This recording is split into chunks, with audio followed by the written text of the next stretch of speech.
right now at the top of 1230, our superintendent of MPS. Brenda Caselius right now is headlining the Newsmaker Luncheon. So let's hear what's going on right now as she is speaking.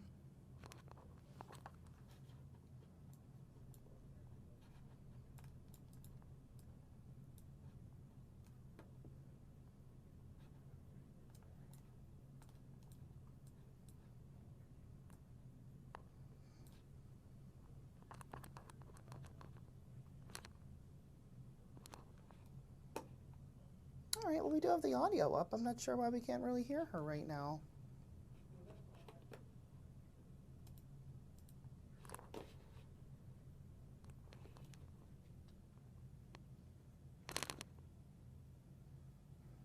Do you guys hear Brenda?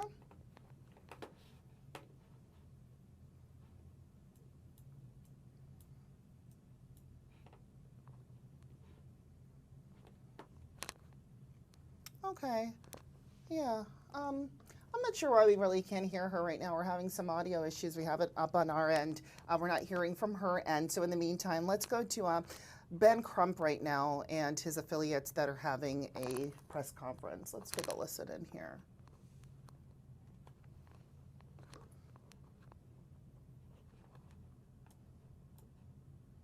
Protect guests, including those with disabilities.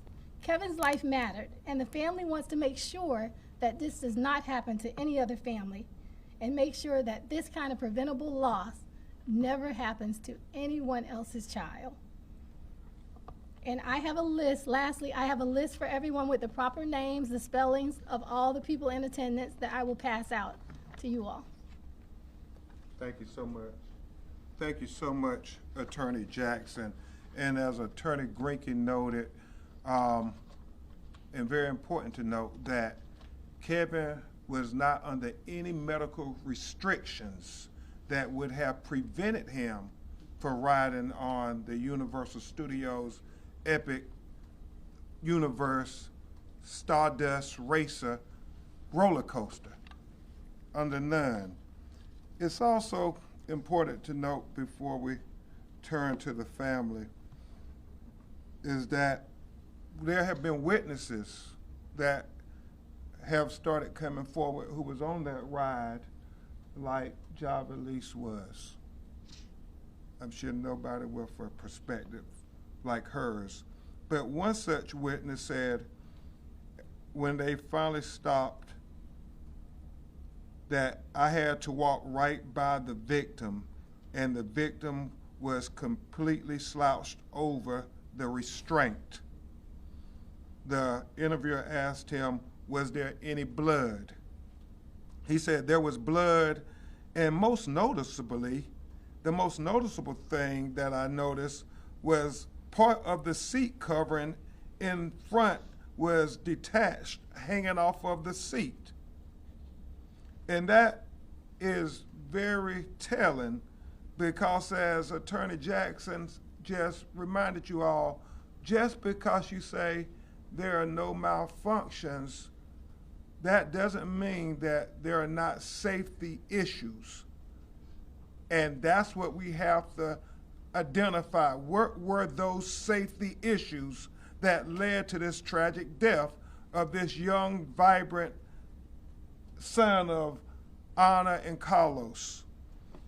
The other thing to note before you hear from Carlos and Anna is the fact that since Epic Universe opened in May, there have been 3 reports made. There have been 3 reports made. In May, as you all may have known, but I want to say it just to make certain, a 63-year-old man with pre-existing condition experienced dizziness and altered state of consciousness, and a 47-year-old woman with pre-existing condition had a visual disturbance and numbness after going on the Stardust Racer coaster on separate days. A 32-year-old man experienced chest pains after going on the hiccup wing glider ride, according to the Florida Department of Agriculture and Community Services. Just a quick update right now if you're listening in, just wanted to let you know what's happening. We're listening to attorney Ben Crump. He's speaking after Kevin Rodriguez Zavala was at Epic University with his girlfriend about a week or so ago. He was on the Stardust Racers. At some point he became unresponsive and died at the hospital. So right now the family has hired Ben Crump right now. So he's giving us an update after this roller coaster death. So let's take a quick listen in. Roller coasters. Nobody, anybody who you invite in the public to ride those roller coasters should have a complete confidence that they're not going to die on your roller coaster. That is about trust between you and the community.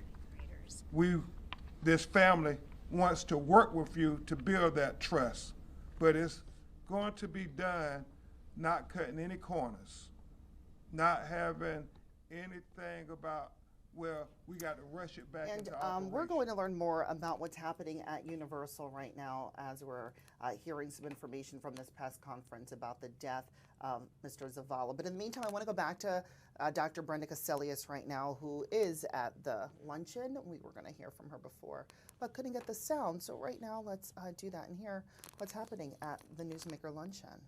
In all of the major subjects. And have a strong liberal arts kind of preparation for college readiness or even career readiness at this point.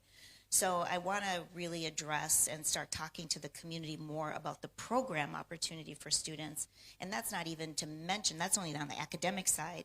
Youth healthy development requires that students are engaged, that they have experiential learning, that they have opportunities to explore many different types of careers, that they have opportunities to take athletics courses and choir and art and music and all of those things, which when you have a small program, it's super hard for those students to get those opportunities to have a well-rounded education and be prepared for high school and career.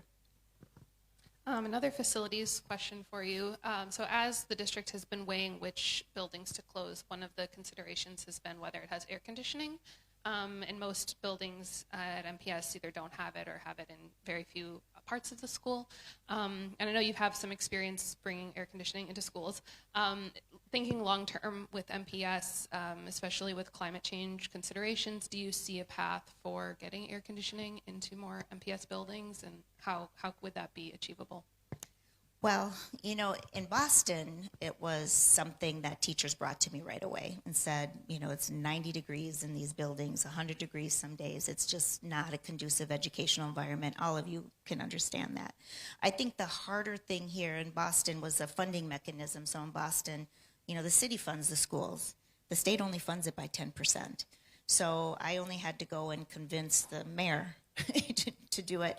And here it's a completely different funding mechanism for getting funding for schools. And so it is quite expensive. And we also used our ESSER money for it. So, you know, that was a decision that we made because we knew that ESSER money would be ending, that it was just one-time money. And so we knew that this was a huge piece, and that Michelle Wu at the time, the mayor, really was working on a plan already around greening our schools. And we knew we couldn't do full HVAC systems within our schools because that's even more expensive. So we went to the air conditioners, window air conditioners, just to provide the relief. And so we did that. I remember, I think it was 2022, it was September 2022, I got a communication from a teacher and said, oh my gosh, thank you so much, Dr. Caselius, for giving us, you know, air conditioning. And I'm like, well, it wasn't a gift from me, it was a gift from your community, because they're the ones who, you know, put up the resources for it. And so it's just, you know, going out to the community and saying, is this a top priority? And, you know, our summers are longer. I mean, look at the temperatures already. We're end of September. You know, I'm out there going, should I have closed toe or open toe, you know?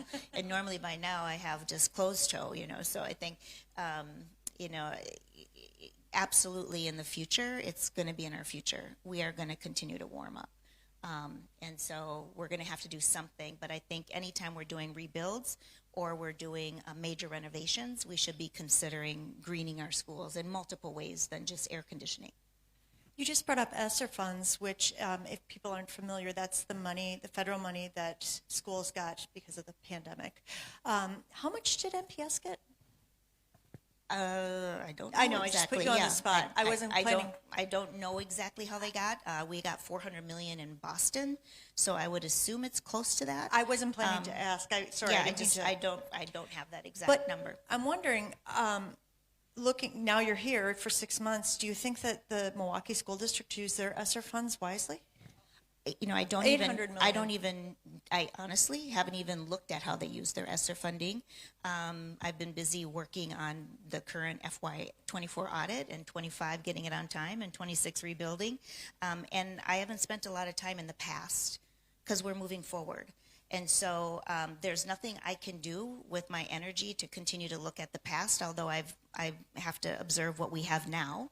And so those monies were already expended, and there's nothing I can do with how they spent it, so I don't want to make a judgment on what was the biggest priority for the community and for the board at that time.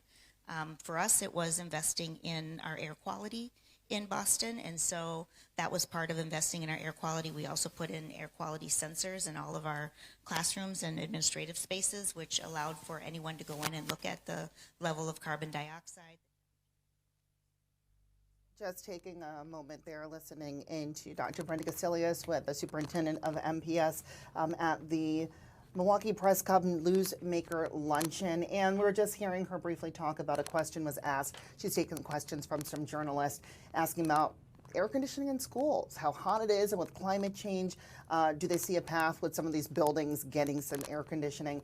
And her response really was, you know, they're working on obviously greening some of these buildings, but basically she's been working on, you know, the 24 budget, 25 budget, looking ahead to rebuilding 26.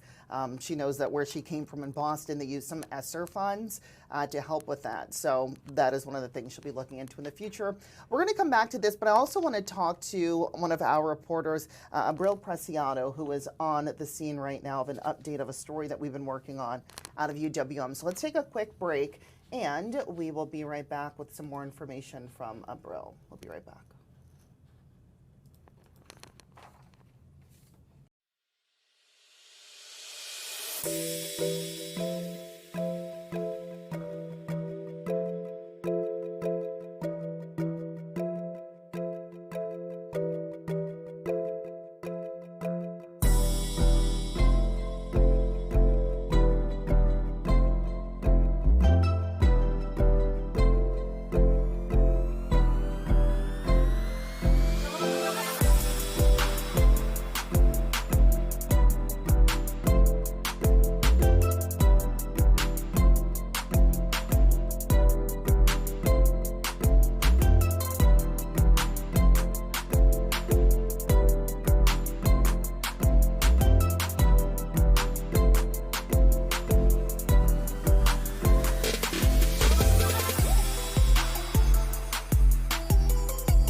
This is the Wisconsin Live Desk.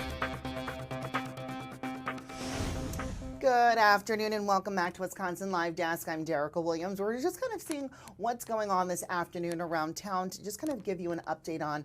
We just had an interview with multiple journalists and Dr. Brenda Casilius as she is at the Newsmaker Luncheon. I want to tap back into that just to see what she's listening to as we wait for Braille Preciado, who is on a story as well. Effort to put in more money, especially for our most vulnerable kids.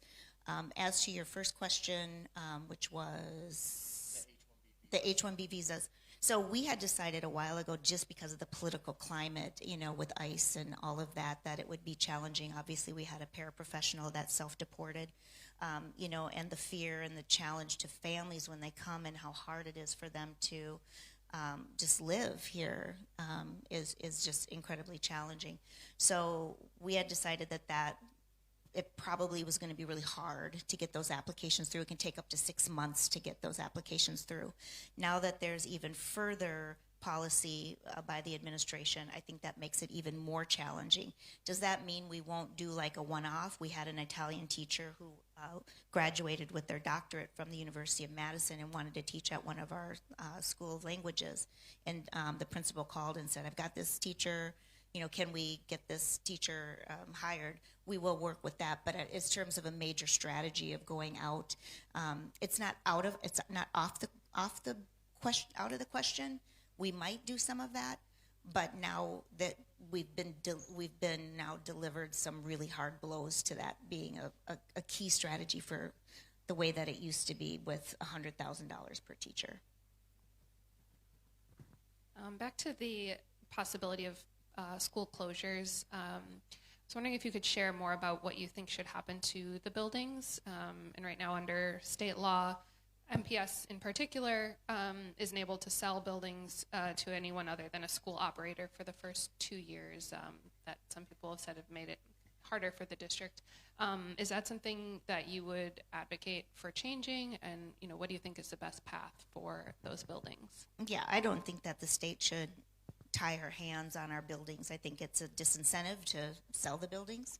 And I think that they should open up every opportunity for us to work a workable plan with the community, the way that the community wants to reuse their buildings. I mean, these are assets of the community. They're not Milwaukee Public Schools. Actually, they are owned by the city. We lease them from them. And I quite honestly don't think there's any charter schools or other school systems that would probably want the buildings that we would end up not using.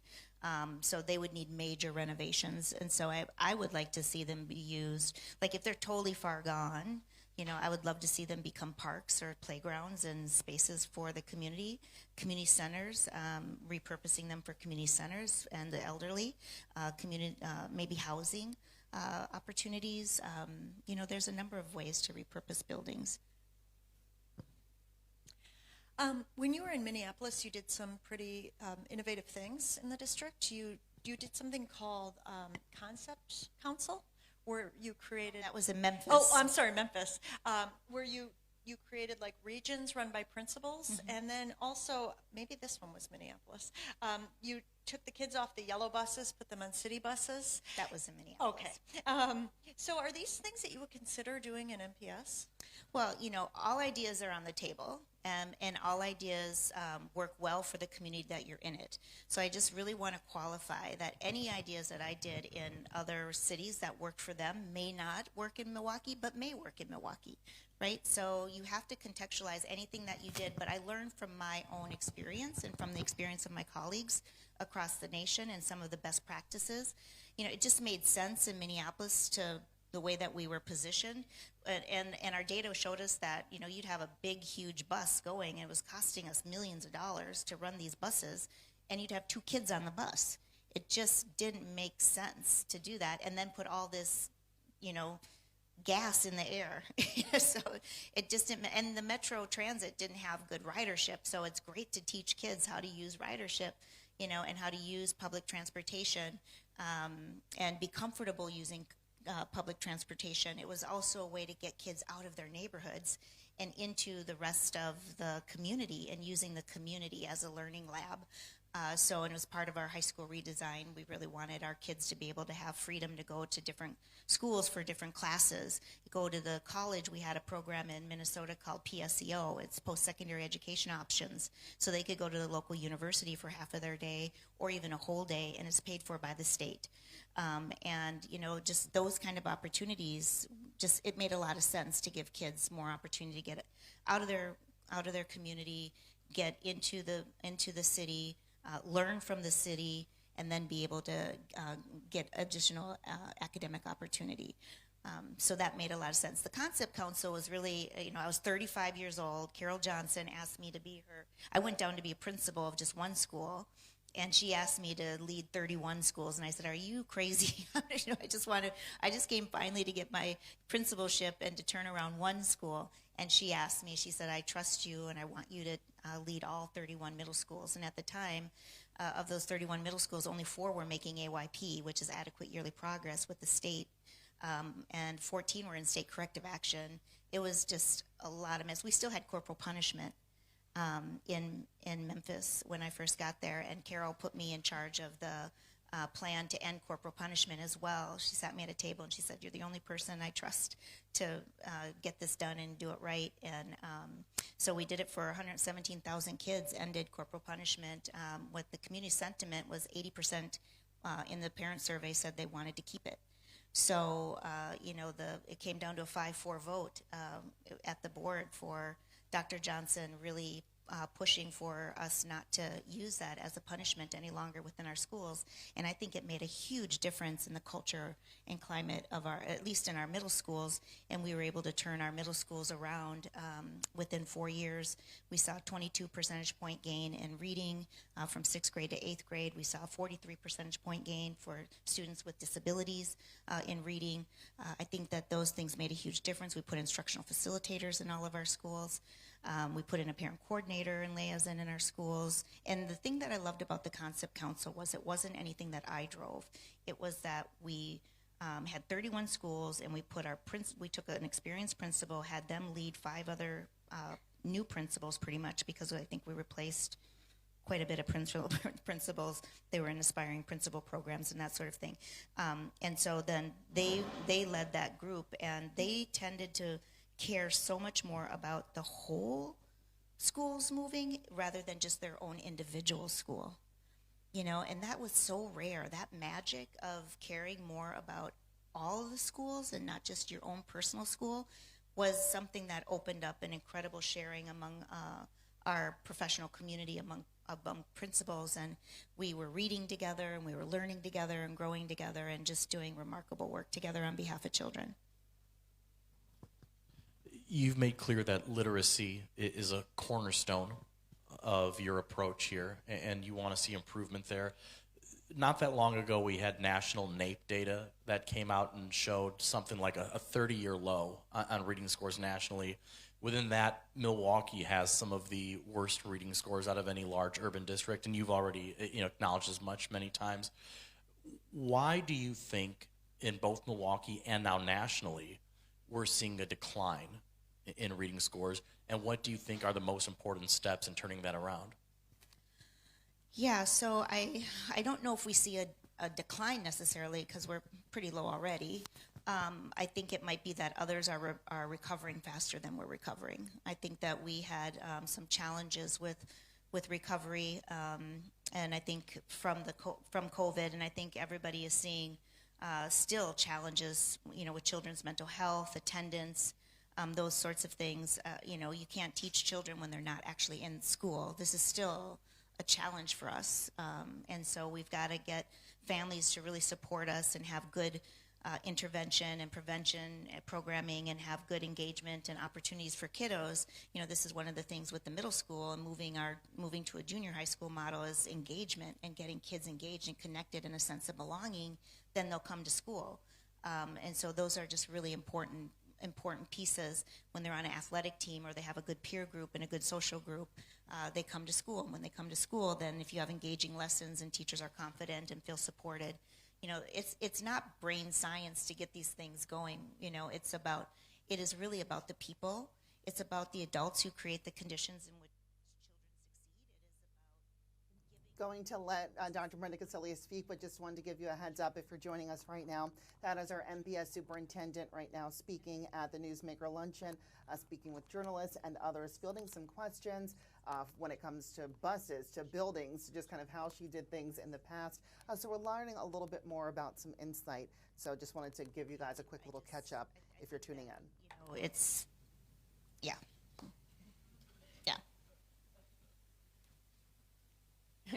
I'll take the next question. Okay, great. I don't need to say anything more about that. As the district has been exploring possibly closing schools, there's been a couple models put forward for what should happen to the students in those schools that get closed. Under one of the models, basically the full school community would merge into another school, and that receiving school would get some extra resources to help offset that disruption. And under the other model, students from the closed school would basically scatter to their first choice schools, and resources would just go to the schools of highest need. Is there a model that you favor, or what do you think is the most effective way to care for the students in those schools that could be getting closed? I think it depends on, I think you use both of those models, right? Every school is different and individual. So if you have a school that has 90 kids in it, it may be just that you are working with those individual families and giving them their first choice. But I think the underlying thing is making sure that you are taking care of those families, right? And that's the biggest thing, and that fit for that child is a good fit, and that they transition well, and there's a good handshake from one school to the next school. That's the bigger thing. I had to close a school in Boston because there was some abuse at that school that had been abuse for many, many years that hadn't been dealt with. It was highly controversial, very challenging, but I promised those families that they would get a handshake, and then they would be able to have a good transition, and they'd be able to pick their school. And they just felt very supported, even though it was a really hard change for those families. We promised, and then in the fall, the deputy, who then became the superintendent, followed through and said, yes, we made sure that everybody was transitioned well to their next school. I think that's the thing. It's the care that you take with the families and with the children to make sure they're set up for success in their new school. The average tenure for a superintendent in a large district like Milwaukee is about 3 years. And the different things that you've been laying out there, substantial change takes a long time. So I'm wondering, how will you measure success during your tenure here? Well, I get asked that question again. You know, we asked ourselves that question in my retreat with my new cabinet. You know, if we won it this year, what would it look like? And I think it's, you know, the things that we talked about was really about process this year, you know, like establishing our team, making sure that we're working together, we're establishing our shared expectations, we're honoring that, we're meeting regularly and on our measures of success, and then implementation and making sure we're implementing, that the community is remarking different about our district, that there's hope being built out in the community, that the community sees us ticking away at the operational audit, ticking away at the academic audit, the pieces that are instructive for the. Hearing some great words from our MPS superintendent, Dr. Brenda Casillas, sharing what she's going to do during her tenure here, fielding some questions at the Newsmaker Luncheon. So that was a very good talk from her. I want to get to our reporter, Brielle Preciado, right now. She is live at UWM, where there are some robbery suspects, and she has an update. So maybe if we can get to Brielle right now. And Brielle, good afternoon, rather. How are you? Thank you for joining us on Wisconsin Live Desk right now. Please share what you can with us about this armed robbery near the UWM campus and the suspects being sought out. Yes, hi, Eureka. Yes, so we're currently out here at near the UWM campus. We're actually on the corner of East Hartford and Kramer Street. As you can see, it is an area where lots of vehicular traffic actually passes by throughout the time that we have been here. We've been here for about maybe a little over an hour out here, and we've just been seeing a lot of vehicular traffic pass by, buses, UWM vehicles as well. So, and also a lot of pedestrian traffic as well. A lot of students kind of walking through here, going to classes, going to get their cars. But it also happens to be the near the area where UWM police says that there was an armed robbery last night at around 9:30 p.m. here. According to UWM police, two suspects approached a victim, and it happened. I guess it all kind of had to do with a firearm or whatnot. Or I guess it included a firearm, and so it included around. So it happened around here last night at around 9:30 p.m. And then the two people that attacked the student apparently went into an alley that's like maybe around the corner from here, not too far away. So that's all we know at this time. We did reach out to UWM and UWM police for comment. We're still waiting to hear back. We did reach out to Milwaukee police as well to see if there's any updates regarding this case and regarding this. They say that that's a UWM police case that they're handling. So right now there's just like a lot of I guess I wouldn't say like a lot of like tension and a lot of like, you know, fear, because we have seen several students, and based on what from the students that we spoke to, they were telling us that, yeah, you know, they're scared, but I guess since it's daytime, they don't feel as frightened since there's so much movement. But at least during nighttime, obviously, if you're a college student and, you know, you kind of, you know, look back at like, you know, your time in college, you know, there's late nights where either you have late classes or you have those late study sessions and you're forced to kind of stay here on campus a little later. Now those students were saying that when it comes to that, that's where it gets a little bit, you know, a little bit tricky. So, you know, it's like some of the students mentioned like walking in the buddy system, walking together, and they also mentioned a couple of resources that the university provides for students in order to feel safe when on campus or walking around campus to avoid situations like that. One of the things that some of the students pointed out to is actually right behind me. It's actually that emergency, what is it, pole? Is that what it's called? Like an emergency section, and you can see it right there. It has like the siren on top. It says emergency. Yeah, an emergency alert system. There we go. Thank you so much. I was having a hard time kind of like describing it, but yes, as you can see it right there. If you get closer to it, there's like a button on there. There's a box. You press on it and it lights up. And those are very common throughout several universities across the country. So the fact that there's one here is very telling as well.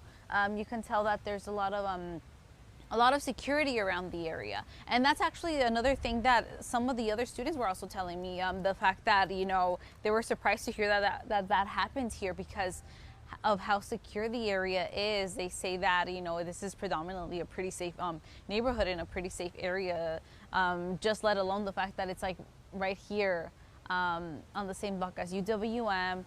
A lot of police patrols patrol through here as well. UWM police patrols through here often, and we have these resources as well that are here to help as well. So definitely something that to keep an eye on as well, and that they kind of like just brought up to me as well. But right now, you know, by the looks of it, it looks like the two suspects are still out, and they're still searching for two men and whatnot. But yeah, a lot of the students that we spoke to, pretty much that's what they were addressing. They were just pretty much saying that they're kind of a little scared, not as much during the daytime, but still they're taking their precautions. They're not letting their guard down. And bro, that's really understandable, because as you mentioned, 9:30 at night, kids are still getting out of classes. They're going to maybe friends' houses, so it's not that late. And I understand that they did give a description of the suspects, so just something for people to kind of be vigilant about. And thank you so much for the tips and just kind of pointing out some of those emergency poles throughout so folks can feel a little bit better. Yes, exactly. And yeah, I mean, we'll be out here still. We're still trying to news gather, but yes, please stay tuned. All right, Abril Preciado reporting from UWM's campus. Thank you so much, and we'll check back in with you a little later. Thanks again. And just a description, though, if you are just tuning in, about the armed robbery near UWM's campus. Police are seeking two suspects. They robbed a victim around 9:30 p.m. last night. This happened near East Hartford Ave and North Kramer Street. Well, apparently the pair brandished a handgun, demanded property, and then ran off in an alley between North Kramer and North Oakland. Of course, UWM police urging anyone with information to call this number, 414-229-4627. And of course, remind people to just stay alert. All the students at Brill Preciado right there just showed you some of those emergency poles. Remember them from college? They're truly helpful. The light flashes. You can pick it up, call authorities, and get them on the scene pretty quickly. It's just pretty unnerving. One of the suspects, if anybody saw anything in this area, please call authorities. I just want you to know what to look out for. So the first suspect is a male, black, in his early 20s, about 6'2", with a thin build. He was last seen wearing a gold pullover sweatshirt and black pants. And that person was armed with a semi-automatic handgun. The second person was a black male in his early 20s and a thin build. He was last seen wearing a black pullover sweatshirt with a white logo or an image on the front, black pants, and black shoes. So, of course, just, UWM police reminding everybody to be vigilant with incidents like happening here. So, thankfully, there were no injuries that were related to this. So we'll bring you the update a little bit later. I'm going to take a quick break. We do have Dr. Brenda Casilius talking right now, but I think she's in transition. So we're going to transition too for a moment, and we'll be right back with more Wisconsin.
I think that's what I will do.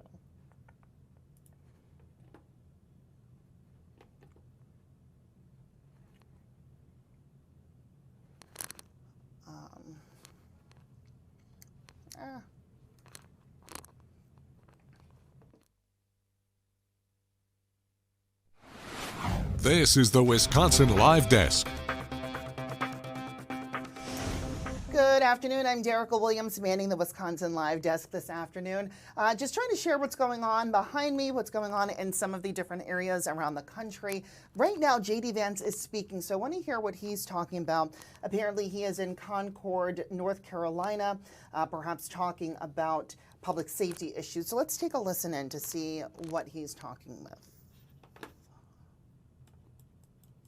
I was in the United States Senate. We spent a few days there. It was a wonderful trip in a lot of ways.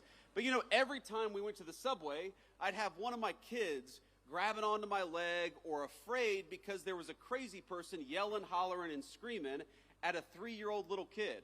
Why do we live like this? Why do we accept this in our communities? And the answer is because of bad political leadership.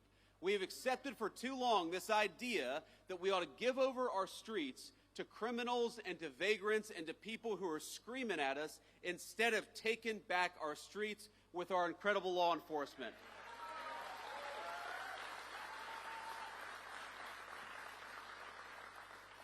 And there are so many things that we can do. You know, in Washington, D.C., the first 2 months that we surged the National Guard, that President Trump surged the National Guard into Washington, D.C., there were no murders.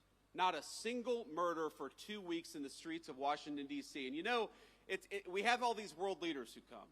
And we'll tell them, you know, we haven't had a murder in Washington, D.C. in 2 weeks. And these world leaders will look at us and say, is that supposed to impress us? Like, that doesn't sound very good. But, you know, to Washington, D.C., which averaged last year a violent murder every other day, 2 weeks without a murder was a hell of a track record. And then we just surged the National Guard to Memphis, Tennessee. Again, a Democrat city in a red state, but where the mayor said, we are sick of our people being afraid to walk safely on the streets, so why don't you help us? And that's our basic attitude in the Trump administration is, look, we should not allow people to take over. We should not allow these violent criminals to take over city streets.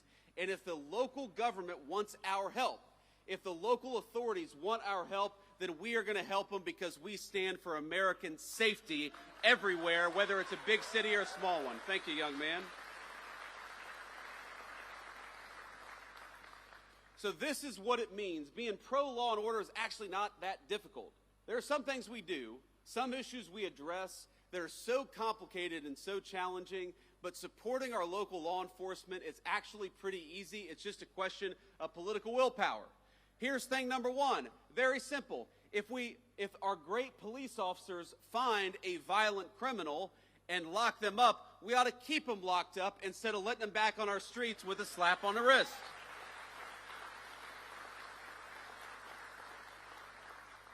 That means we want to give our police officers the very best equipment and the very best protection anywhere in the world. We want you guys to have the very best, and we're going to fight every single day to make sure that they have it. It means punishing state and local jurisdictions that restrict your ability to do police work. They just want to do their jobs. They ought to be allowed to do it. And it means pursuing enhanced sentences for violent criminals, like the violent criminal who murdered that poor innocent girl in Charlotte, North Carolina just a couple of months ago. And I want to talk about her for a second because I think, we got a beautiful baby over there. How you doing, ma'am? Yeah, I would like to. How old is she? 6 months old. Beautiful. Thank you. Thank you for bringing her. We want law and order for her above all else, right? That's why we're doing what we do.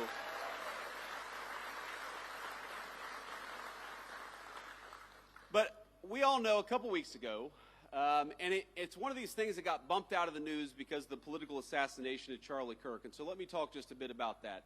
You all know Charlie. He was a great guy. He was a great husband, a great father. He believed in two things, I think, above all else. Number one, the second most important, is he believed in political debate in the United States of America, that we ought to talk about our disagreements and not attack one another over our disagreements. And he gave his life dying for that principle. And the second thing he believed, and it was the most important, is that he wanted to be a Christian evangelist. He wanted to bring the gospel everywhere, and he saw connecting with people and debating politics as an opportunity to talk about his faith. And I think it's important to honor him by recognizing that this is a kid, and he died at 31 years old. This is a kid who every single day he would go to these college campuses, he would talk for 3 hours with anybody about whatever they wanted to talk about, and he believed in the civic virtue of open debate. He gave his life to protect that civic virtue, and he gave his life serving that civic virtue at the highest level. He was a great guy, and his loss was the nation's loss. And Erica, we love you. Erica's his beautiful widow. And I think you all will join me in saying that what happened to Charlie was disgusting, it was unacceptable, and it is the most anti-American act of violence that we've seen in the last couple of weeks in this country. It was a disgrace.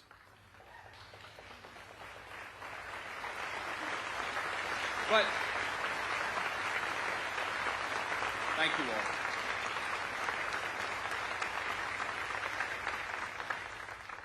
I appreciate that, and the thing is, it actually bumped out of the news this terrible story in Charlotte. And here's the basic summary, as far as I can recall it, is you have a violent criminal who has been arrested 14 times, often for very violent offenses, who gets on a bus with an innocent young girl, 22 years old, and slits her throat, and she dies. She died because she was coming home from work. She worked at a pizzeria. She came from a beautiful family. She had a young boyfriend. She had her entire life ahead of her, and she was actually a refugee from Ukraine. So she came from a war-torn country.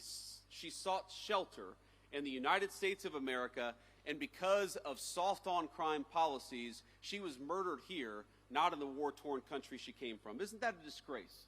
And isn't that an insult to the incredible law enforcement officers who arrested this person 14 times? They did everything that they could to keep this thug off the streets, and it was the political leadership that failed, and we got to be honest about that. I saw former Governor Cooper say, and this is Michael Whatley's opponent, former Governor Cooper said just a couple of days after the attack that we have got to do more when it comes to law enforcement to keep people like this off the streets. And my response was, Governor, he was arrested 14 times. Law enforcement did their job. It's time for you to do your job. And if you're just tuning in with us right now on Wisconsin Live Desk, we are listening to Vice President J.D. Vance. He's expected to talk about tax cuts and addressing some public safety issues. Just heard him talk about basically the stabbing death of what happened on that light rail car. He also touched on what happened with Charlie Kirk, but I want to just give you guys an update of what you're listening to as he's talking about public safety and empowering local and state law enforcement. Let's take a listen back in. To live safely in our communities. It doesn't make an ounce of sense to me. But I actually, because of these Democrat talking points, I went and looked up. Do you know that in most big cities, the gross majority, over 90% of violent crime is committed by fewer than 1% of the city's residents? This is not a black-white issue. This is, we've got a small percentage of violent criminals in our communities. Democrats want to let them out of prison, and Republicans want to put them in prison and keep them there so that all of us are safe in the process. I think that's common sense, don't you?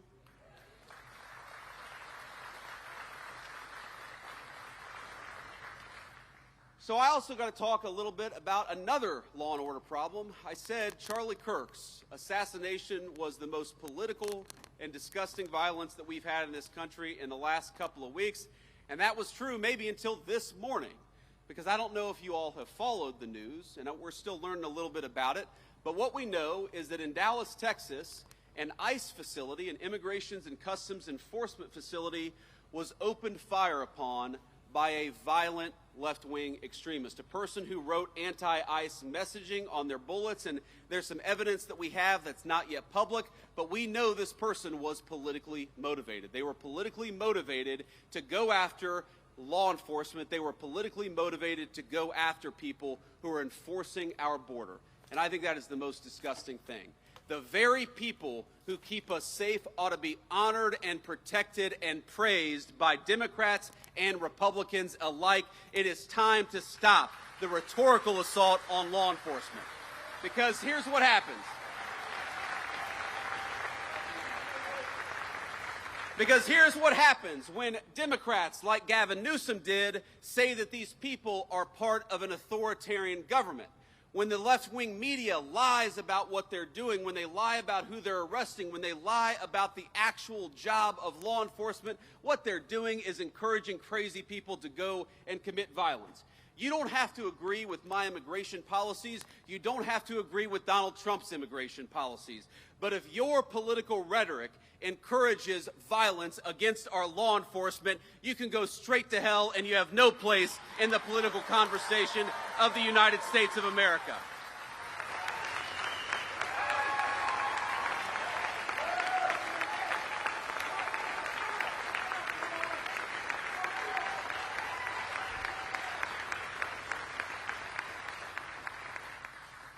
Just yesterday, NBC News, maybe the worst of all the fake news, and I'm sure we have an NBC reporter out there. It's a tough competition, my friends, to be clear. But maybe the worst, I said maybe the worst, is NBC News. And they said that immigration enforcement, you know what they said? That immigration enforcement had detained a 5-year-old autistic girl in order to get to that girl's father. Turned out that story was a complete fabrication. It was a complete dishonest lie. But when you go around and lie about our law enforcement and you tell them that they're mistreating 5-year-old girls, what do you think is going to happen? When Democratic politicians incur doxing, when they encourage us to unmask ICE enforcement officers, what do you think is going to happen?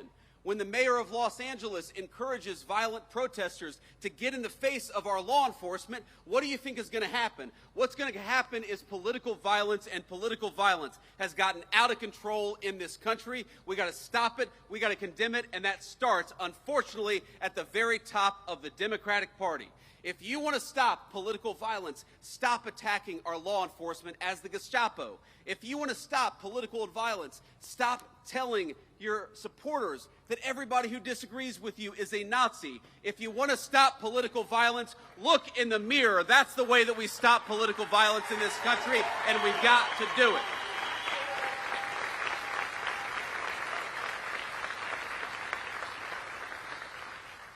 And while we're all mourning and rooting for and praying for everybody who was injured at that ICE facility, and as far as we know, it looks like some of the detainees, in other words, some of the potential illegal aliens, were some of those who were affected. Look, just because we don't support illegal aliens, we don't want them to be executed by violent assassins engaged in political violence either. So we're praying both for our ICE agents, but also for everybody who's affected by this terrible attack.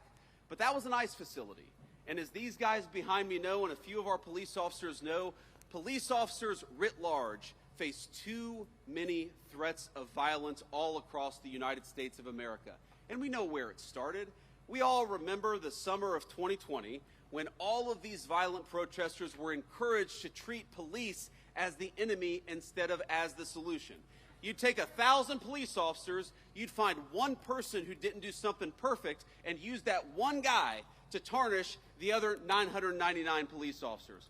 Well, I would like everybody, whether a Democrat, a Republican, or an independent, especially those in political leadership, can we all just agree that our police officers are heroes, that they are public servants, and that the first and most important step of keeping all of us safe is to keep our police officers safe, because they are the thin blue line between civilization and chaos.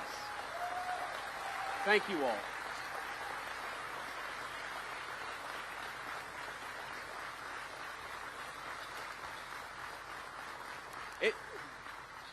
It just happens too much. Our police officers being assaulted, our police officers being attacked.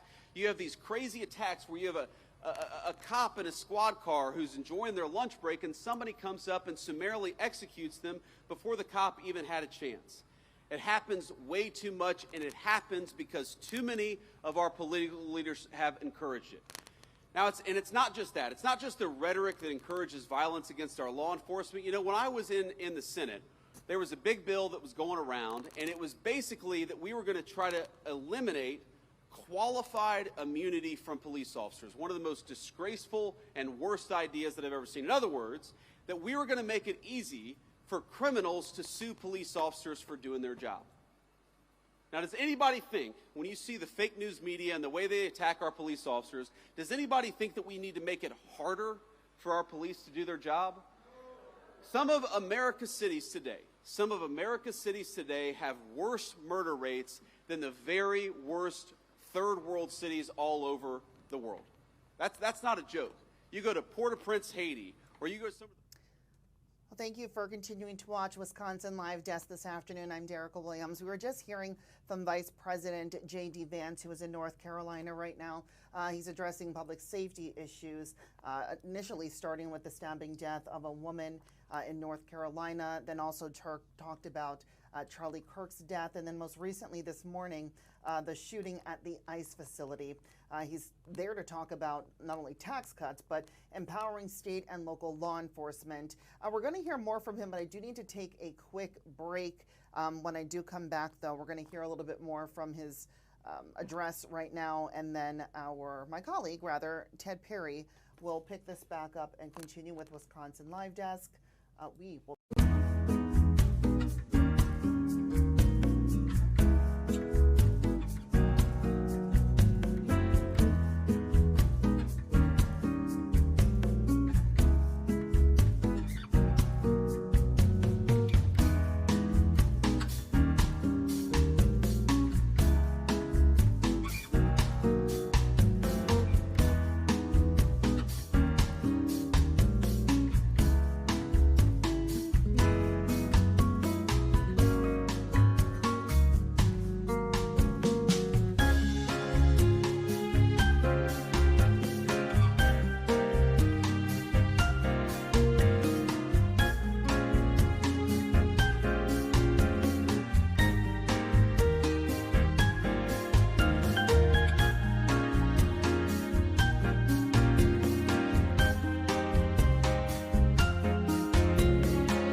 This is the Wisconsin Live Desk.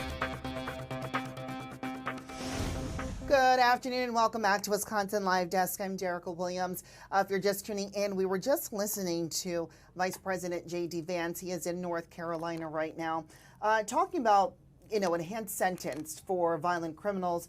He's talking about tax cuts, hopefully soon, for working families. But in the meantime, before he gets to that, he's still talking about public safety and trying to empower state and local government. Let's take a quick listen in as he's continuing right now.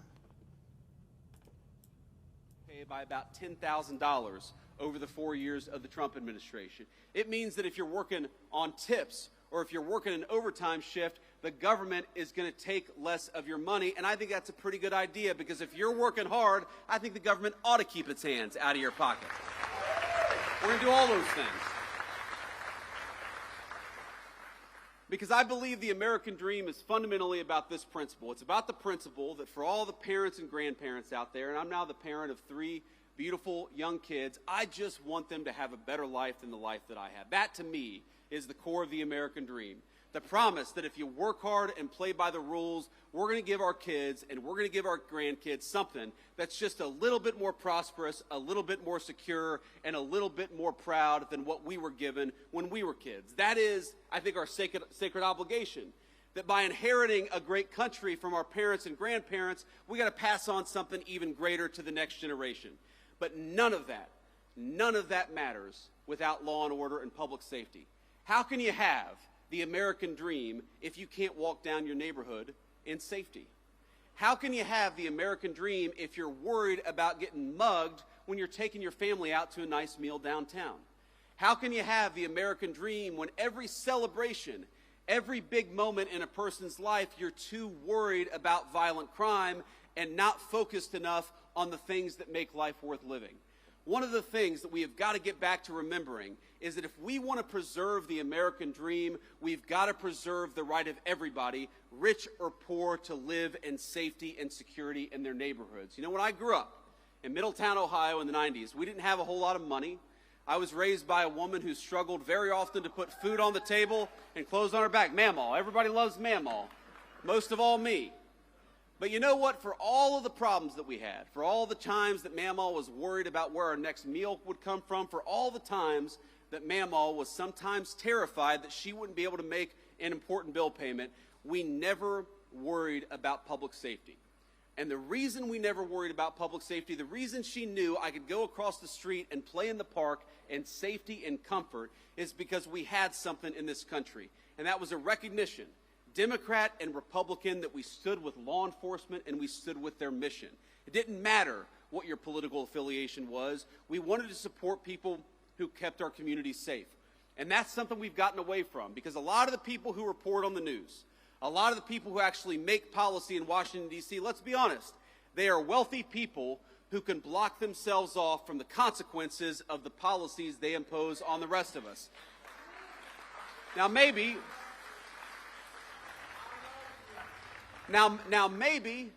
they've never had to call a police officer because they can call a private security guard. Maybe they've never had their home broken into because they live behind a gated community. Maybe they don't have to worry about walking down the streets of a city safely because they've got a driver in a big fancy car who can take them from point A to point B, but that is not true of the gross majority of our citizens. So I want to tell you, when I talk about protecting the American dream, when President Trump talks about fighting for the American dream, at the very top of that list is fighting for your ability, whether you're rich or poor, to be safe in the home that you love. It is our sacred obligation, it's their sacred obligation, and we're going to work for it every single day. God bless you. Thank you for having me.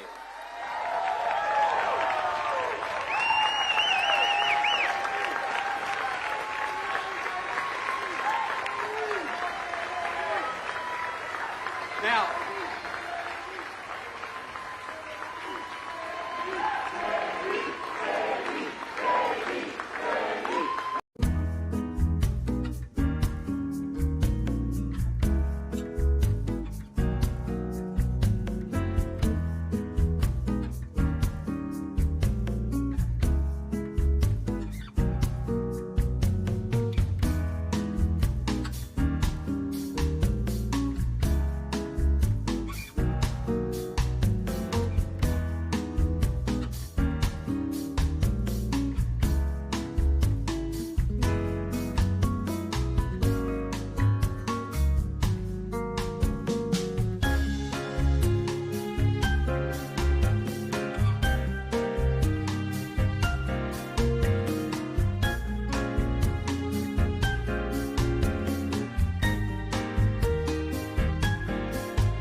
This is the Wisconsin Live Desk.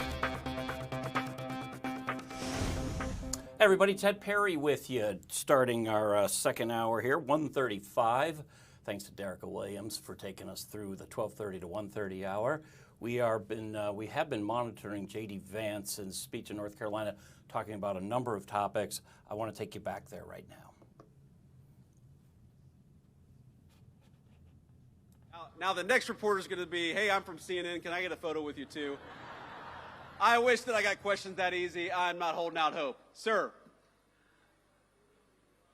Can we get you a microphone? I can't hear you, sir. Gotcha. I'm Jordan Green with Raw Story. President Trump and other speakers here have blamed former Governor Cooper and the mayor of Charlotte for Irina Zarutska's death. Do you also hold the North Carolina General Assembly responsible, who set the laws governing pretrial release that may have affected this crime? Well, look, I think every politician who didn't work hard to keep violent criminals behind bars deserves to have some of the blame. But at the very top of that list is Governor Cooper. Because at the time that we were pushing these soft-on-crime policies, Governor Cooper was the man in charge. Now, I know we've got some great North Carolina legislators, and I might call them out if they're here. Do we have North Carolina House Speaker Destin Hall? Where's Destin at? Destin, thank you, man. We got Phil Berger here. Phil, thank you so much. Senate President Pro Tem.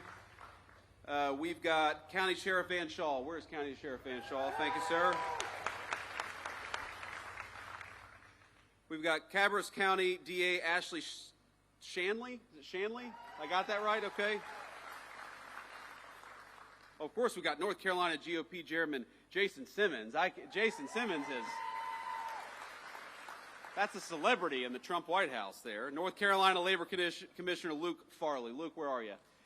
Luke, thank you. And I know, look, I know that our great North Carolina local legislators here have worked very hard to solve some of these soft-on-crime policies and make it harder to let violent criminals out so easily, and to demand that when you have a violent criminal who goes in, the person stays there and doesn't get a slap on the wrist and released to commit more crime in the community. That's what we want. We don't want a criminal justice system that goes after innocent people. We also don't want a criminal justice system that lets obviously violent felons out of prison without any real consequences. It's just very simple. And again, I go back to the statistic where we have got such a small number of people who commit so much of the violent crime. If we just locked them up, and I mean, look, I believe in repentance and I believe in forgiveness, but I believe that forgiveness often only comes on the other side of real punishment and real regret, which is why we got to lock some of these guys up in the first place. So yeah, I blame the political leadership, and I can't get over a governor who pursued soft-on-crime policies, Roy Cooper, who pursued soft-on-crime policies, who let violent criminals out of prison, and then after Irina was murdered, to have the audacity to blame our law enforcement. Law enforcement arrested this guy 14 times. They did their job. It's time for the politicians to do their job too. Next question. Vice President Vance, thank you so much for taking questions. I'm Casey Jones from WCCB Charlotte. When it comes to cracking down on crime in cities like DC, Memphis, Chicago, sending the National Guard, what specific metrics does the administration use to decide where those resources go? And can we expect that kind of response here in Charlotte anytime soon? Well, look, if the mayor of Charlotte and the governor of North Carolina asked for our help, we would absolutely send it, because we believe in helping people regardless of whether they're Democrats or Republicans. We would love to have the mayor of Charlotte reach out for our help, and that's, you asked what the metrics are, that's one of the most important metrics. We want to go where we can have a real partnership between local law enforcement and the federal officials so that we can root out the crime. And that goes to the second metric. What is the most important thing? You can tell how many people are being murdered in a community. You can tell how many carjackings there are. You can tell how many armed robberies there are. There's way too much violent crime happening in our country. And when we look at an American community, again, we don't care about their politics. When we look at an American community where people are suffering because of violent crime, our response is, we want to help, just let us. And I'd encourage everybody to talk to your local officials. I know we're a little far away from Charlotte, but to talk to your local officials and encourage them to ask for the help of the Trump administration. We are willing to provide it. We want fewer people to be affected by violent crime, but these guys have actually got to play a partnership role with us. And unfortunately, way too many of them, some of these people, it's crazy. They are ruling over cities that have violent crime rates that are worse than Mogadishu, and they say, no, no, no, we don't want Donald Trump to come in. Well, excuse me, if you don't need the federal help, then why is your murder rate so terrible in the first place? You do need the help, you just need to admit it. Thank you, Casey. Next question. Vice President, Michael Warwick, I'm with WBTV. Welcome to Race and Country, first of all. Irina's law was just passed by Republican lawmakers. It's now on Governor Stein's desk. It addresses cashless bail. It would allow magistrates to involuntarily commit people who they believe to be sick. However, opponents of that bill don't think it goes far enough for the mental health side of things. It also opens the door to the death penalty, which I know some opponents are against. Why would you encourage the governor, politics aside, to sign that bill? Well, because I want to keep violent criminals off the street, and I want Americans to be safer. And this bill does it. Irina's law does it. Congratulations to the Senate President and House Speaker for getting it over the finish line. The governor's got to sign it. I guarantee if this bill is signed into law, it will help our incredible law enforcement keep the streets safe. And that's ultimately all I really care about. Again, it breaks my heart to think that you have young kids, you know, especially in poor communities, whether they're black or white, who don't feel like they can walk outside. You've got grandmothers who are taking care of grandkids who don't want to sit out on their front porch because they're worried about drive-by shootings. That should break everybody's heart, and the way to solve the problem is to empower these cops to go after the bad guys and to do it with their full skill and their full force. Now, I don't know, have I read every detail of the law? I know some of the things that it does. I know that it ends cashless bail, which would be huge for the people in North Carolina. I know it makes it harder for some of these local magistrates to let people out with a slap on the wrist. That would be huge for the people of North Carolina. But could there be more? There could always be more. But don't let the perfect be the enemy of the good. This bill is going to make North Carolinians safer. They ought to sign it.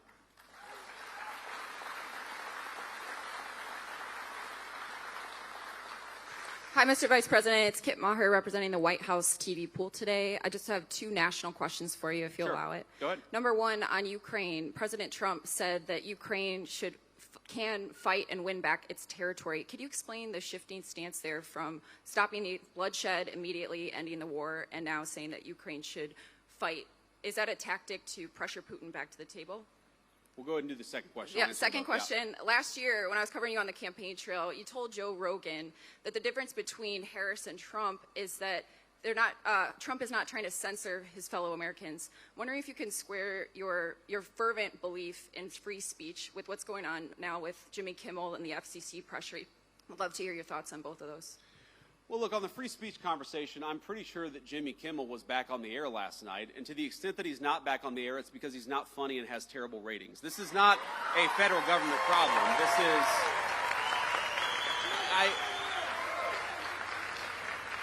And Kid, I want to answer your question in good faith. What people will say is, well, you know, didn't the FCC commissioner put a tweet out that said something bad?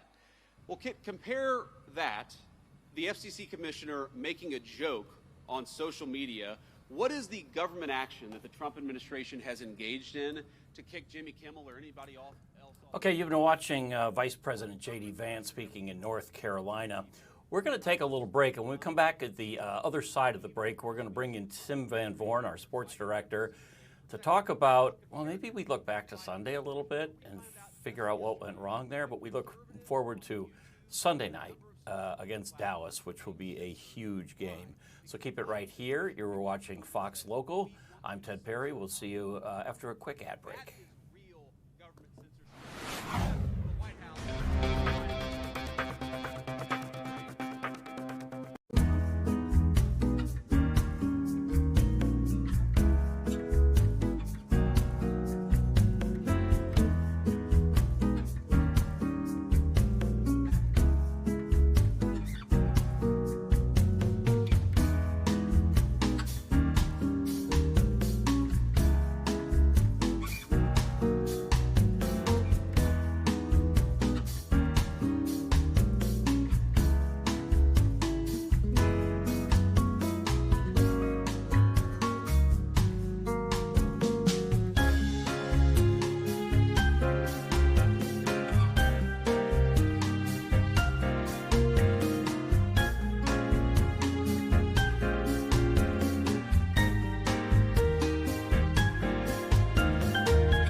This is the Wisconsin Live Desk.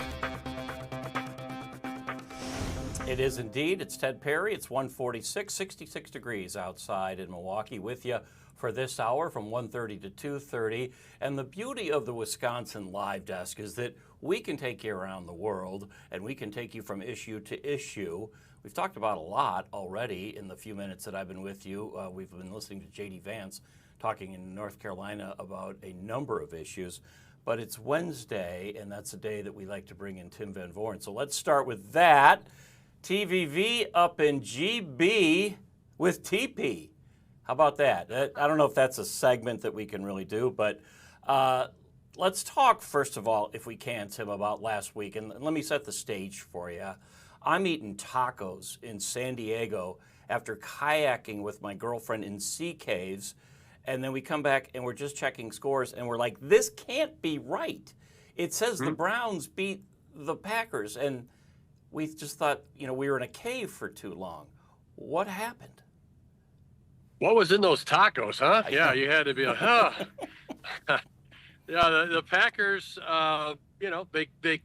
Ted, I'll put it simply. They clearly looked past the Cleveland Browns. Their execution on the field was severely lacking other than the defense.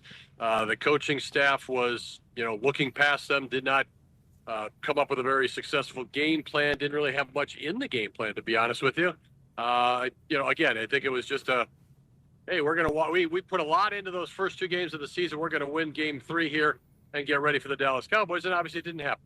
And it in and of itself does not need to be a crushing loss. It's week 3 to a team from the AFC. That is not a big deal, unless the Packers don't do anything with it, or if other teams, take something from what they saw in that scouting and exploit things in the Packer offense or special teams or maybe defense as the season continues. So Packers are 2-1. They have a game at Dallas this weekend. Then they'll have their bye.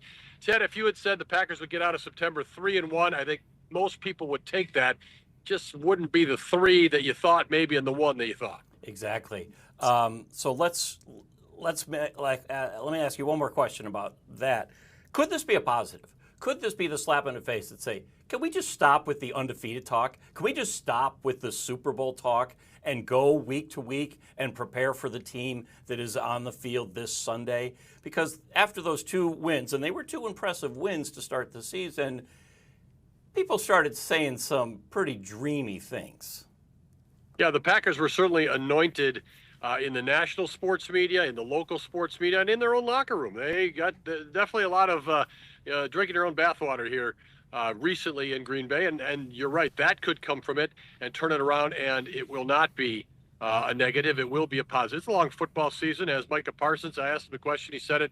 He was very insightful after the game, by the way, and he said in the answer the other day in Cleveland, undefeated seasons are hard. Okay, now that talk's gone, right? It's hard to win.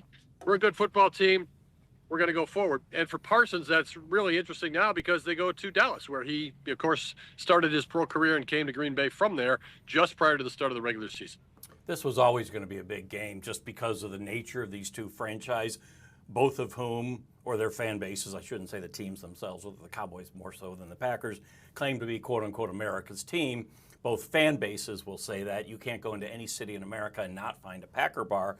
And just the marquee matchup that goes all the way back to the 60s, of course, between, 2 great coaches of that era. Looking ahead, though, this is not a great Cowboys team. They didn't just lose to the Bears. They got pummeled by the Bears, and Caleb Williams started to look like the guy that they took number 1 for a reason. What's the approach this weekend? How do the Packers say, all right, this isn't all about Micah versus old team. This is about us taking on a team that can beat anybody on any given day, although they haven't shown that with their record. Yeah, good question for sure. The Packers always maintain, I think there will be an extra belief in it this week, that it's about them. It's not about the other team. You're right about Dallas. Their defense is really struggling. Their offense has lost some players to injury now. On paper, the Packers ought to have a pretty easy time of things Sunday night. Oh, wait. On paper, they should have last Sunday as well, Ted. Right. So that proves that you don't play them on paper. You play the game on the field. It's on the road. If for some reason the Packers would trip up and go to 2-2, there'd be a lot of, some, I don't know about infighting, but there certainly would be questions asked here in Green Bay. I don't anticipate that happening. I anticipate, Josh Jacobs said after the game, he feels sorry for the next team on the schedule because they're really going to rally from that Cleveland game and go forward. That's what I would expect from the Packers, and if that's what happens, they are a much better team than the Dallas Cowboys. You're right about history for sure. The best winning percentage in regular season football in the NFL belongs to the Dallas Cowboys and the Green Bay Packers, tied right there at the top. These are Super Bowl championship franchises. They are, in the minds of many, two of the biggest draws for sure. The America's team type moniker attached to them. So that'll be all part of Sunday night's game. It'll be a hype game. It'll be a Sunday nighter, national, lots of spotlight. But from the aspect of should it be a great game? No. Green Bay should take control. Again, the Cowboys defense is not one of the best defenses in the NFL. Matt Eberflus, the former Bears head coach, is coordinating that unit, so he knows what the Packers will try to do. I'm not just sure that he can get his players to stop it, though. He also knew what the Bears were going to do. Come out with a good offense after what they did in Cleveland. Yeah, I was going to say, Tim, he also knew what the Packers were going to do. I mean, the Bears were going to do, and that didn't seem to help him much on Sunday. Who do we have to watch out for? Of course, they got Dax, but who's the guy that can pose a big threat to the Packers? They're lacking, to be honest with you. Dak Prescott is off to a very good start this season. His numbers are up there, top of the NFL. CeeDee Lamb is their top receiver, but he's out. He's out with an injury. George Pickens, they acquired him from the Dallas Cowboys, so he's the guy on the outside. The tight end, you may remember, Ted, Jake Ferguson, the former Badger. Barry Alvarez's grandson is off to a very strong start this season. 27 catches through 3 games. That's right up there, number 1 of all tight ends in the NFL. So those are the guys you're going to watch on offense: George Pickens, Jake Ferguson, and the quarterback Dak Prescott. On defense, they have some talented players, but they don't have Micah Parsons anymore. And if the Packers have their way, the Packers will be ahead on the scoreboard, which would put an awful lot of pressure on that Dallas defense. So on paper, wink, wink, we talked about this a moment ago, but on paper, things set up pretty well for the Packers, who then will have a bye. And some of their injured players, I would expect the Packers are going to rest some of those guys, get them through that extra week with the bye. And then from then on out, it's a real run for the Packers because they don't get that bye. So, four games into the regular season, they're going to have to step on it, and they hope play for a long time this season.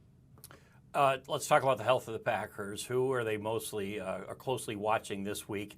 Who could be iffy going into Sunday? I know they often make that announcement on game day, but who are they looking at to say we need to get you healthy in the next few days? Yeah, I think they're going to rest the guys that are questionable at all. To be honest with you, Ted, Zach Tom, offensive lineman, hurt after one play in Cleveland. I said hello to Zach today. He wasn't out there practicing. The guys who Aaron Banks maybe they would get him out there, but at this point, if you're the Packers, I think you say, look, we are banged up. We need to get patched up emotionally and health wise. And then after that bye, we can really do something. I think that's the approach. And so if you're a questionable health situation guy for the Packers this week, my guess is you don't play, and Green Bay tries to get through with a win. I'm going to take a little bit more of your time. One more question here. I want to talk about the Brewers. I was out in San Diego because I wanted to go to Petco. I like to get to different parks. A, have you been?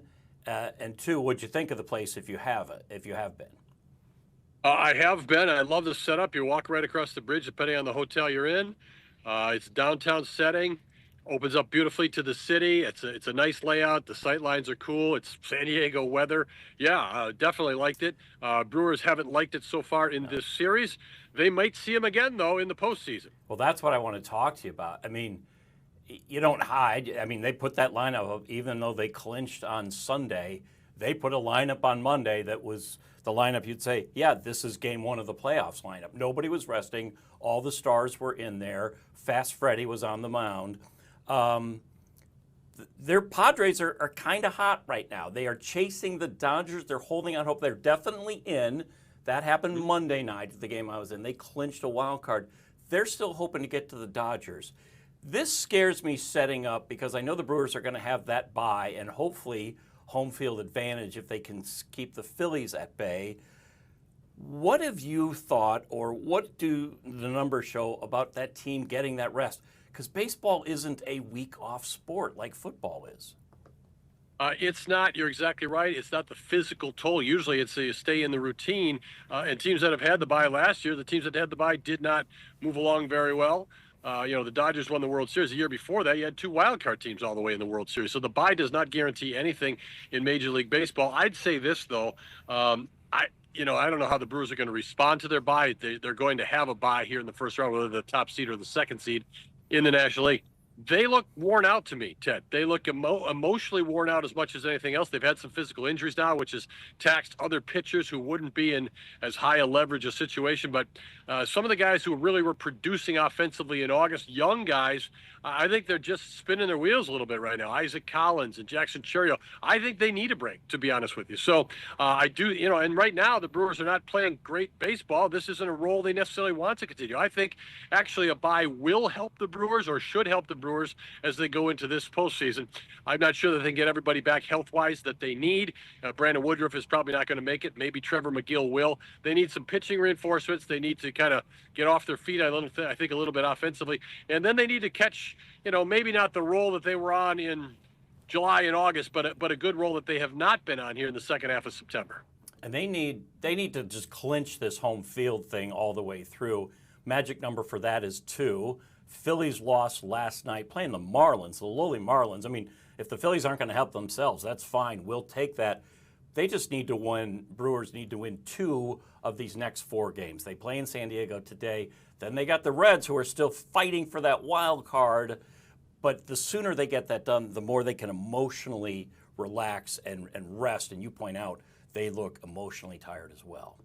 They do look emotionally tired to me, and and they are probably physically tired as well. As I talked about, injuries have kind of depleted some of the depth.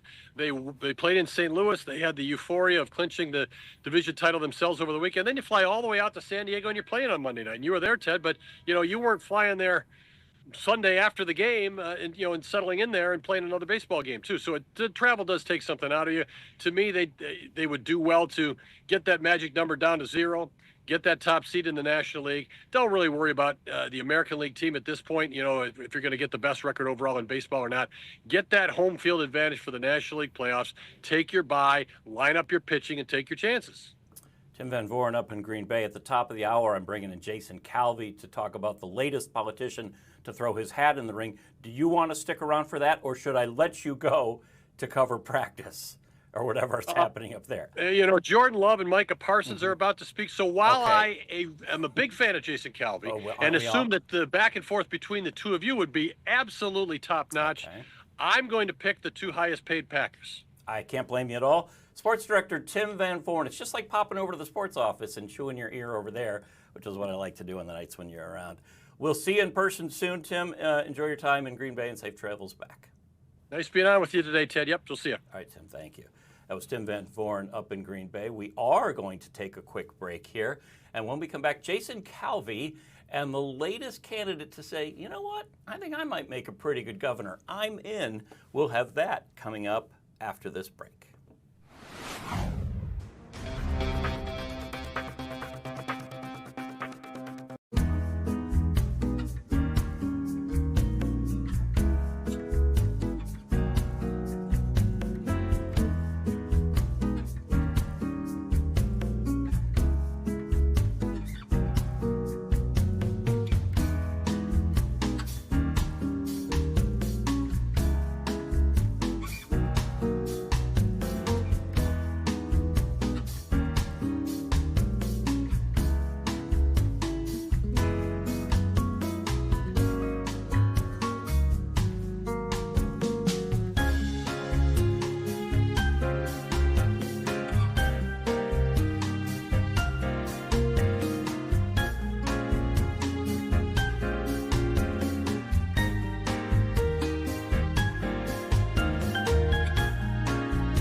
there really pizza in the newsroom?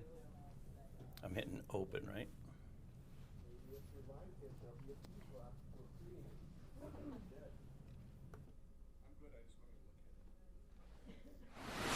This is the Wisconsin Live Desk.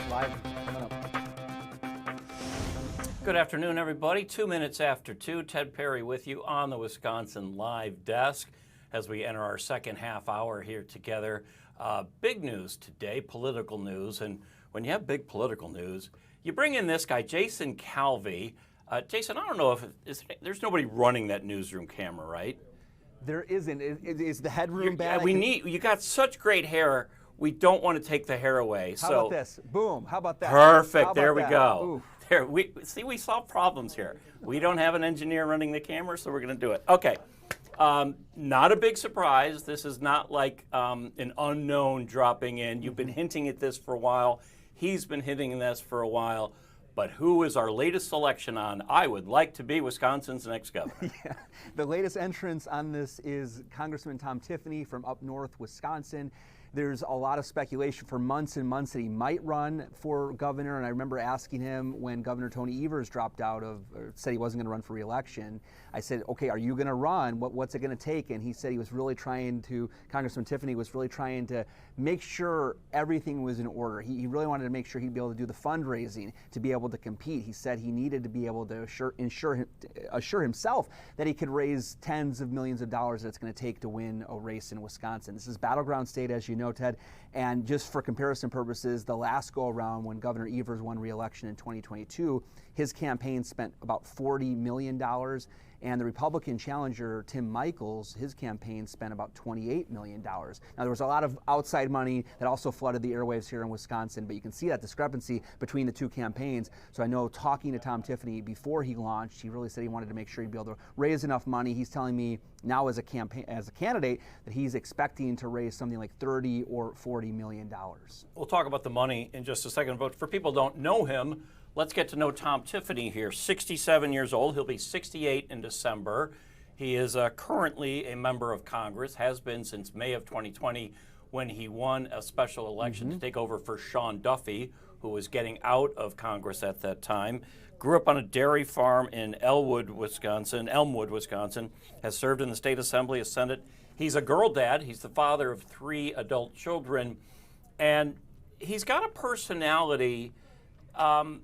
Maybe he might be a firebrand a little bit on social media, but he's a very easy guy to talk to. During the RNC, we had him on a couple of times, and he's a very serious guy when it comes to issues, but he is a Wisconsin guy. He likes talking fishing. He likes talking up north fish fries and supper clubs and restaurants and things like that.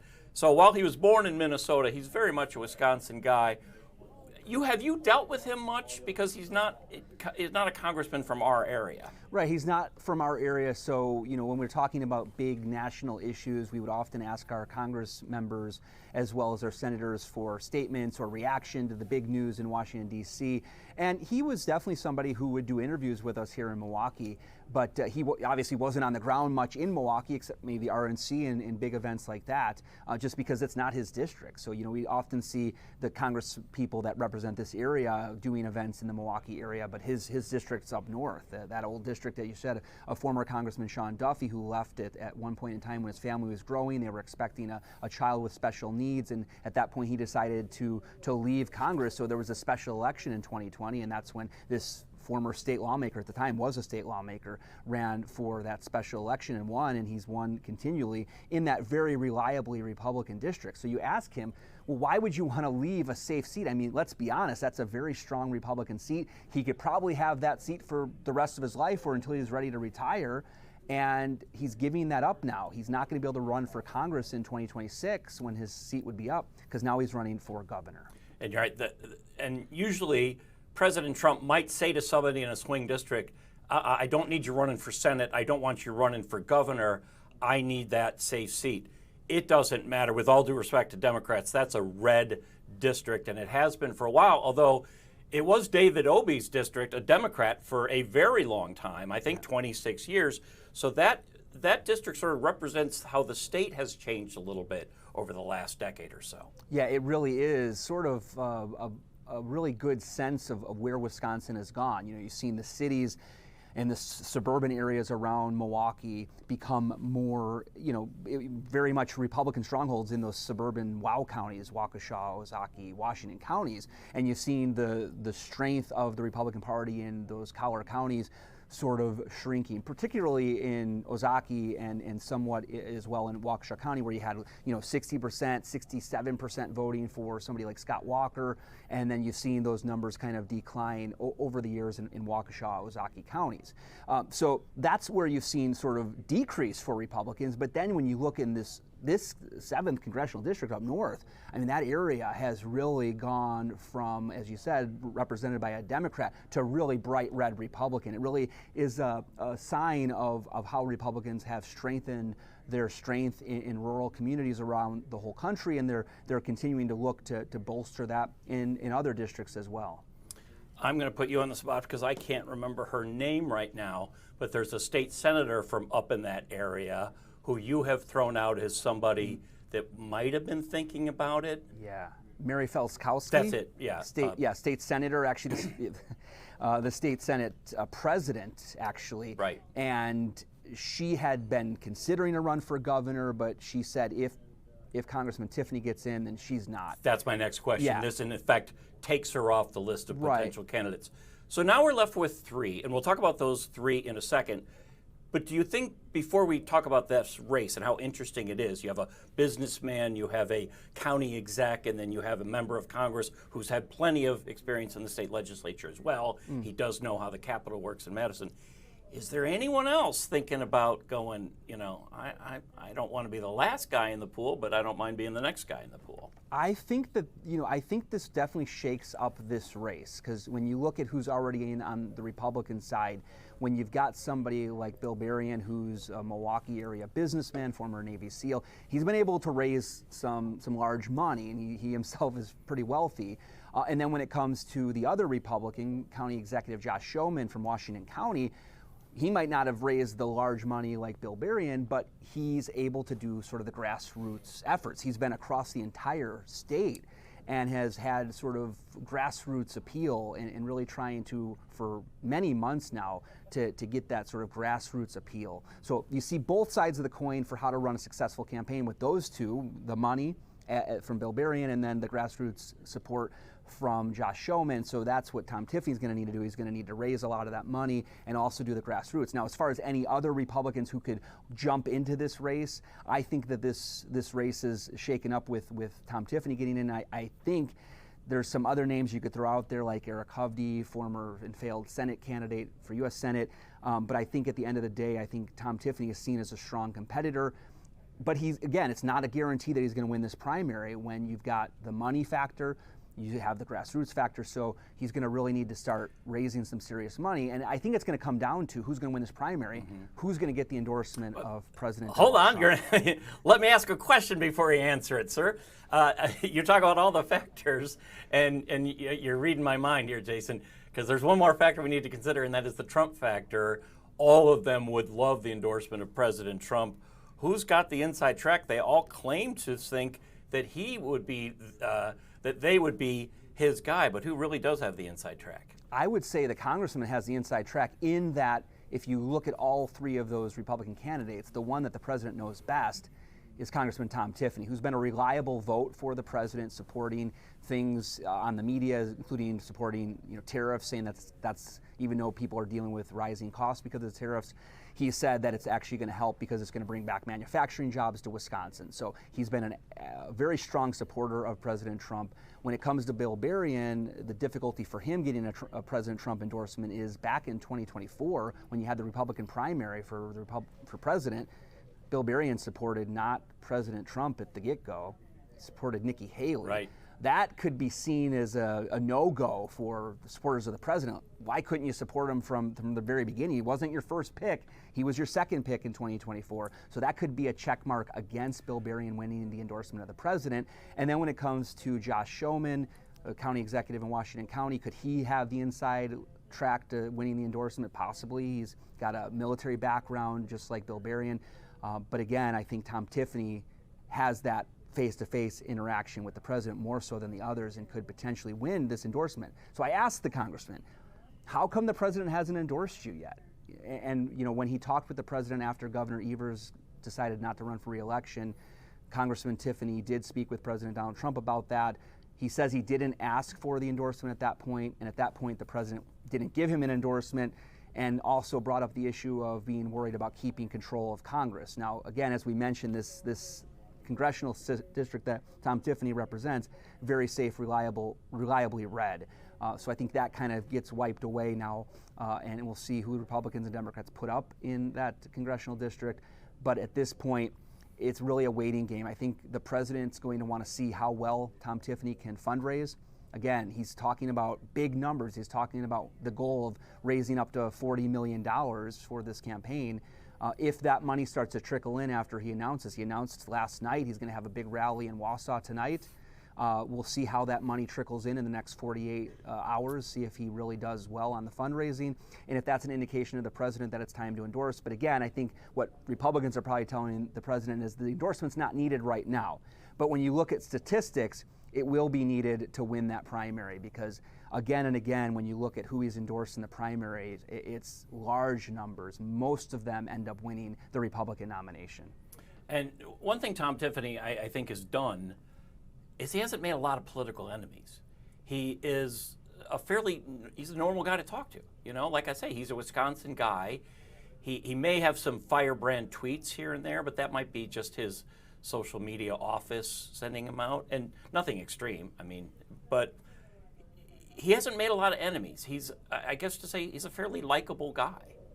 Personally, yeah, I think he's not out there fighting with everybody, but there are going to be issues that Democrats are going to hammer him on, including his support in Congress for a bill that would ban abortions at 6 weeks. So in our interview, which you'll see portions of tonight, and also the full interview will be posted on our Fox Local app, you're going to hear me ask him about his stance on abortion. Would he, as governor, sign what he supported in Congress, that 6-week abortion ban? Do you want to know what the answer is, or do you want to wait to see it on Fox Local? Well, I'd like it now if we can. Okay, well, this will be an exclusive for you then. Okay, yeah. So he pretty much says that he wants to keep the status quo, which is that 20-week abortion ban. So what is the law of the land in Wisconsin on abortion?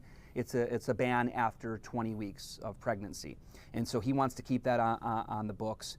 He says that bill came as a work of compromise when they passed it about a decade ago, and he was in the legislature at that point. It did take compromise because there were some people that wanted to allow abortions, with no bans. Others wanted to have it banned from the get-go, and he said that was really a compromise to agree on that 20-week abortion ban for the state of Wisconsin. We talk about the endorsement of President Trump and where that might go. I think what's also going to be interesting is, where does the endorsement go if one of these three drops out? I don't know, if Shulman drops out first, or if Berrien drops out, where do their followers go? And I guess the question I'm asking is, unlike the Democratic Senate primary a few years ago, where voters really didn't get a choice because Alec Lasry pulled out, Sarah Godlewski pulled out, and they sort of gave it to Mandela Barnes, are all three of these guys going to make it to the primary? Are voters going to have three, I'm not going to say distinct, but three separate choices? That's the question that we ask all of the candidates. Okay. We asked all of the Democrats when we had a chance. We've asked all of the Republicans, do you commit right here and now to stay in this race until the primary? Because you look back and you say, in 2022, those Democratic primary voters, they didn't really get a chance to weigh, did you like Alex Lasry better? Did you like Sarah Godlewski? Who did you like better for the primary? Because they got out right before the voting started there across Wisconsin. So that's a key issue. I think when I talked with Congressman Tiffany about this issue, his answer was clear. He's saying, yeah, I know I have to win the primary, but his real focus is winning the general. I think in that way, that answer reveals that in his mind, maybe he sees himself as the front runner. Is he the front runner, Ted? That is still an open question. It definitely shakes up the race. We're going to see how well he does on fundraising and how well he appeals to people at the grassroots levels now that he gets out statewide to really try to win both of those. Do we know when the next Marquette poll is on this? Because you've got a handful of Democrats, and now you've got 3 Republicans. That's going to be fairly interesting to see where that poll goes. Yeah. Not that that sets the tone necessarily, but it does give voters a chance to say, oh, this person has more of a chance than I thought he or she did. Yeah. So it is influential in some circles, yes. Oh, definitely. I'm looking up right now on my phone. That's the beauty of Wisconsin Live Desk, is we can watch and I can talk while you Google. Yeah. It's not. It's not people Google. get to see the news being made. It's not Google, Ted. This is me looking at my calendar because I know I put an entry in here for the next Marquette poll. Yes. But I can't seem to find it at that right now. So I know that there's polling. I think one of the questions is going to be, do you even know anything about all these candidates? That's going to be one of the crucial questions, because before you can say, who do you prefer for governor, do you even know who Bill Berrien is? Do you even know who Francesca Hong is? Okay, those are the Democrat-Republican examples there. That'll be one of the first questions. I know I had an entry in my phone calendar here for when the next poll is. I can't seem to find it. That's okay. We'll pick your brain on that next time. In the legislature, when you're covering the Wisconsin legislature and they want to read from a printed copy of a speech or whatever, they'll say, permission to speak from prepared remarks. Okay. Can I have that permission? Then you give it to me. But permission to read from my phone, it didn't come out and help me, so no use asking for the permission, I guess. Jason, when it comes to this topic of politics, you have permission to speak on whatever you like, because you're our guy. You breathe this stuff, you live this stuff, and we love talking to you about it. All right, we know you got this interview with Tom Tiffany that you've done. You want to put it together for later newscasts, so we will see you on said later newscast. But thanks to Jason Calvi for taking some time and giving us the latest on the last, but maybe not the last, but the latest person to enter the Republican field, Representative Tom Tiffany. Thanks, Jason. Thanks, Ted. Great to talk. So what we're going to do now is we're going to take another quick break, and when we come back, we're going to talk more about Brewers. It's an exciting week for the Brewers as they get ready for the playoffs. So let's do that. You're watching the Wisconsin Live Desk. I'm Ted Perry. Thanks for being with us on Fox Local, and we'll see you after a short break.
This is the Wisconsin Live Desk. This is the Wisconsin Live Desk, and I want to take you down to Dallas right now, as police are stationed outside of an ICE facility there. There was a shooting earlier today. We now have two victims. Let me just set the stage for you. There was a shooting at this ICE facility in Dallas today. We have one victim there, but my notes say 2 detainees are dead. I'm wondering if Delaney can check that for us here so we can get an update there. I thought the Associated Press reported 2 dead. It is, yeah, 2 dead. Okay, thank you. So 2 dead, 1 injured in addition to the shooter who shot themselves. Again, this is at an ICE facility in Dallas, and authorities are saying that they found ammunition from a nearby rooftop with anti-ice, the word anti-ice, the phrase I should say, anti-ice, written on the ammunition in marker. We don't know a motive there because the persons who were shot and the person who was injured, the people who were killed, they were detainees of this facility. So it's not exactly sure how this person was able to get access to them, to shoot them, how far away they were. All these specifics we are still looking to find out, but that is the situation there, and we're going to continue to update you on that as we expect to get more information from officials. But 2 dead, 1 injured on that sniper attack on that ICE facility in Dallas, and the shooter killed themselves as well. So we need to know a lot more about what's happening there. Right now, are you ready, Delaney? Are you camera ready? Yeah, I'm ready. Okay, there it is. We have this new button since the last time I was here, and it's called the producer box, which means I go in a box with our producer, Delaney Reed, who wants to talk and end this segment, this hour. You want to talk Brewers. I said, what do you want to talk about? You said Brewers. I'm happy to do that. Why did you want to talk Brewers? The postseason's coming up. Yes, I think that's pretty exciting. Okay. And I know you're a fan because although our desks are 15 feet from each other, we don't get a chance to talk much because we're both in headphones. But I did run into you when the Brewers were playing the Twins this summer, and they were giving away the cribbage boards. And we both held the cribbage boards over our heads like we had secured the Holy Grail or something. You love going to games. What do you love about it? Why do you love this team? Because I will say I've been a Brewer fan far longer than you've been a Brewer fan, okay? And I said early on in the season, this is my favorite Brewers team of all time, and I'm including the 82 team that should have won the World Series. What do you love about this team, Delaney? I just think it's fun to go. I like hanging out with my friends and spending time with them at the game, but I think it's a ton of fun to watch the team. Yeah. They've been really good this year. So good this year. So fun to watch. Are you getting playoff tickets? I have no plans to yet. What about you? Yes, I'm a season ticket holder. I got a 20-game package, and although I don't know how many games I'll get to attend, I certainly should be able to attend the first game, which will be Saturday, October 4th. We do know that already. So, in fact, I just went out to San Diego. My girlfriend and I, earlier this week, Monday night, we were at the game in Petco, and we have pictures. Do we have show and tell? Oh, yeah, I have a picture. There we go. There's my girlfriend and I, Stephanie, and standing in front of the Tony Gwynn statue right there. They got this beautiful area called Gallagher Square. Right, you're in the ballpark, but you're not, right? Let me explain this to you. Come back to me on camera 1 here. There we go. So you got the diamond here, right? And then you got the outfield, and then there's a berm in the outfield. You have to pay to get on that berm, like spring training at Brewers games. But families go out there, they throw a blanket, there's a playground, kids can run around, you're securely in the stadium, so it's not like you're on the street and anyone can come in. You are in a secure facility, you've gone through screening. So I think parents can go, all right, you go play, and we're going to watch the game. And it's really a great setting out there in San Diego. So great fun out there, trying to get to different ballparks over the years, but Petco shot to the top of my list, and then PNC Park, and then Coors Field. All great to visit. These are non-American family fields. Have you been, Delaney, to any other fields, any other stadiums? I've been to Wrigley and then Oracle Park.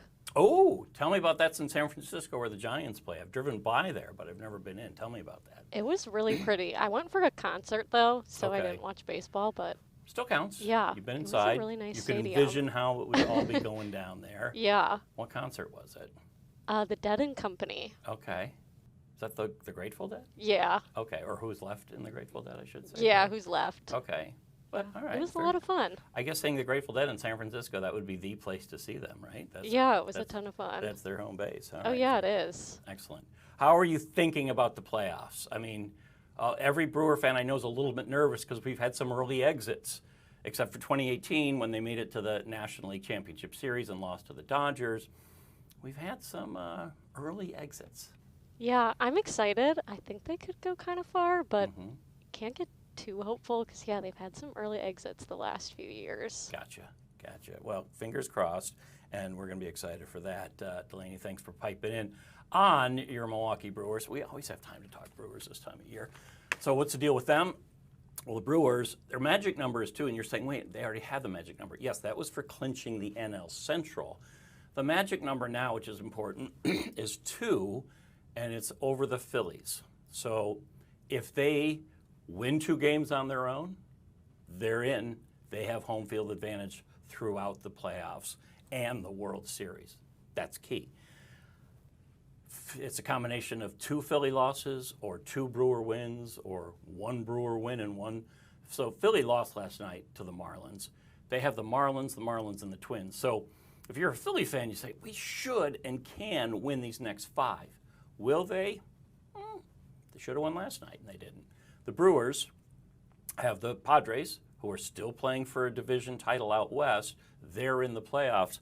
They're playing in about an hour. This game is going to start out at Petco Field. So you got that going on. And then the Reds come to town this weekend for Fan Appreciation Weekend and wrap things up. So you got the Reds, who are 1 game behind in the wild card race. So this is what baseball has wanted. They wanted the last weekend of regular season play to be meaningful, and boy, is it ever. It's meaningful in the National League. It's certainly in the American League, where some crazy races are still going on, including the wild card race and the race for the AL Central, in which the Cleveland Guardians, who were 15.5 games behind the Detroit Tigers, have now, because of a crazy game last night in Cleveland at the Jake, also a great ballpark, I've been there, they are now leading the AL Central. So, and they have 1 more against the Tigers today. So baseball in the last week used to be boring if your team was out of it, but so many teams still in it, so many fans are staying interested. All right, so that's been a quick hour here on the Wisconsin Live Desk. We appreciate your time and being with us. I want to say thanks again to Jason Calvi, talking to us about the entry of Tom Tiffany, congressman from northern Wisconsin, into the gubernatorial race, and of course Sports Director Tim Van Voren, who's always good to talk Packers with, and we told him we'd talk Packers, but we cheated, talked some Brewers too, because as Delaney said, it's so fun talking about the Brewers right now. Thanks for being with us this hour. We'll see you on the broadcast side on Fox 6. Have a great afternoon, everybody.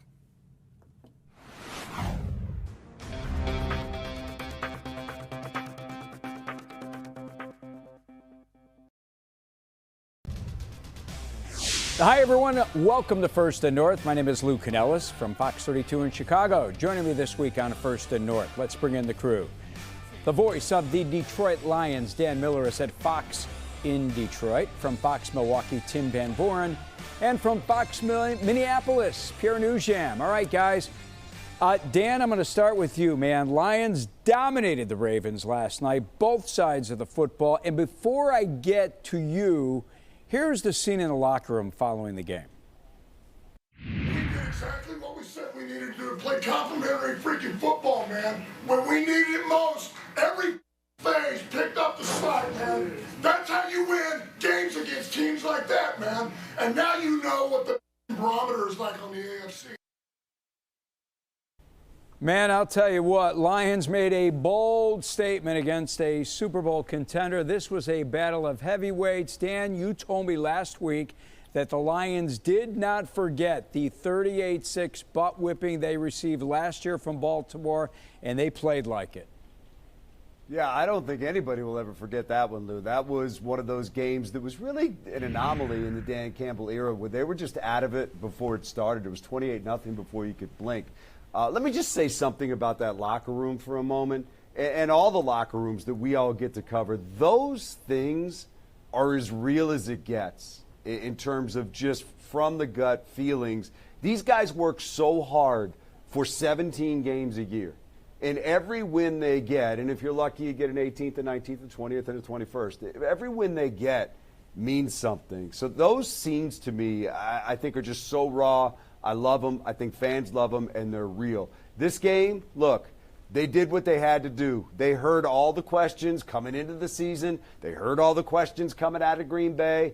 People told them it was just the Bears when they won in week number 2. They knew they had to go out and beat a good team, not just for their record, but they like answering their critics. And they did that in this game. It was all 3 phases, sacking Lamar Jackson 7 times, big 4th down conversions on offense, scoring when you had to score, and making plays on special teams. It was a thorough effort by this football team, and one that they needed and one that they rightfully should feel very good about. Boy, I'll tell you what, that 10-plus minute drive they put together, the 4th down call late in the game. I love the way they ran the football. Troy Aikman on the broadcast said that Dan Campbell's got big onions. We just saw the numbers.